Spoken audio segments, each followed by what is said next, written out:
The secrets to wealth building are not hard to find. They are revealed by the richest man in Babylon thousands of years ago. Today, I'm going to show you how they can help you in your journey towards freedom in all areas of your life. Welcome to Finance Dojo. We aim to be the best personal finance educational channel you ever need. Click that subscribe button and the notification bell right now so you won't miss out. First key takeaway, pay yourself first. When I decided to keep some of the money I made, I started on the path to financial success. You too will. But whatever I make is mine to keep, right? Not at all. Do you not pay the clothing company? You don't pay the sandal maker, do you? Do you not pay for the food you consume? What evidence do you have of your profits from the previous month? How about the previous year? You pay others but not yourself. Be a slave to and earn the things your master grants you to wear and eat. The concept of seeing every cost as though you were working for someone else is highly effective. If your monthly net income is $2,000 and your rent is, let's say, $1,000, you are essentially working 20 hours a week for your landlord. At least in Sweden, where a typical work week lasts roughly 40 hours. By keeping this in mind, it will be much simpler to control your purchasing urges. In the book, it is advised to pay yourself 1/10 of your paycheck as soon as you receive it before making any other purchases. By doing this, you can guarantee that you never work for anybody else before making money for yourself. Second key takeaway, the goddess of luck prefers men who take initiative. Most individuals attribute success to chance when they look at other successful people like ABBA, Zlatan Ibrahimovic, or Carl XV Gustav. They make all kinds of justifications as to why they are not in the same situation as the folks stated above, including the fact that they have abilities, they were born into it, or they met the right people at the right moment. While some successful people could fit this description, the vast majority of them most certainly do not. But the fact that they have been acting is what has just brought them all together. Imagine this, opportunities present themselves to both doers and procrastinators. Let's assume for the sake of simplicity that they have the same number of possibilities available to them. Procrastinators and doers have equal chances to achieve, since the possibility of success when seizing an opportunity can only be altered to a minor extent. The quantity of opportunities they take advantage of is what sets them apart though. The one who procrastinates will always find an explanation. I'm not feeling well today. Actually, I had a challenging day at work. And no, today's stars are not in perfect alignment. The doers, on the other hand, gives it a go and seizes many of the possibilities that come his way. As a result, the chances of the doer becoming successful at some time are significantly higher than those of the procrastinator. However, it is entirely dependent on action and has nothing to do with luck. Third key takeaway, wealth is not determined by income. How many people carried slim purses yesterday? The class responds, all of us. But none of you earn the same amount of money.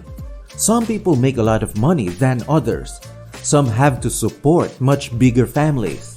All purses, though, were similarly thin. I'm going to share with you a strange reality about men and men's sons right now. What we all term necessary expenses will continue to rise at a rate that exactly matches our income unless we do something about it.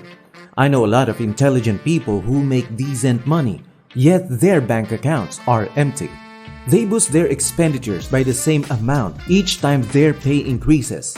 Additionally, they have a lot of IKEA furniture that will never be put together and more Spotify accounts than friends. This is absurd on so many levels, mostly because it involves taking a large risk, which makes you entirely chained to your present employment. What will happen to your vehicle, home, and boat if you don't receive that paycheck each month? Now that you have been instructed to clean the restrooms 3 times that day by your employer, you want to tell him to do it yourself, but then you consider the home, the vehicle, and the boat. Instead, you reply, yes sir, that would be lovely, right away. No matter who you are or what level of education you have, you must abide by the rule that income minus expenses equals savings, regardless of whether you are an engineer or a crew member at McDonald's. Fourth key takeaway: take action when the opportunity arises. Don't be scared to take action if you have conducted a comprehensive study and informed your friends and family about any potential weaknesses in your research. Excellent opportunities are uncommon and shouldn't ever be passed up. Such changes might occasionally need spending less money than normal in terms of personal finance and investment. For instance, such a chance appeared during the financial crisis and the subsequent stock market crash in 2008 and 2009. Great rewards were to come for those who were willing to expand their savings and investment during that period. Fifth key takeaway: the power of passive income. Paying yourself first is the first guideline that you should follow, since it will help you save money in the long run. Even if the feeling will be pleasant on its own, something better is still to come. You should begin putting your hard-earned money to work as soon as you can. The advantage of money is that, unlike you, it can never take a break. While you attend classes, hang out at the gym, or even while you sleep, your money is working for you. The best part is that it is completely legal. It is modern-day slavery. People often refer to this as passive income. Your slaves will procreate if you want to retain them. Even the children will ultimately reproduce. Your financial situation will improve dramatically as a result. The benefit of exponentials is that they grow with time, making it easier and easier and easier to make money. In summary, the most important lesson is to pay yourself first. The second key insight is that males who take initiative are more likely to have long-term luck. The third point is that, rather than income, expenses are the main determinant of wealth. Taking action when the timing is right is the fourth piece of advice from the book. The fifth lesson is the importance of passive and exponential income. As always, this video is for educational purposes only and not financial advice. You should always do your own research and speak to a financial advisor before making any investment decisions. Thank you for watching and see you in the next one.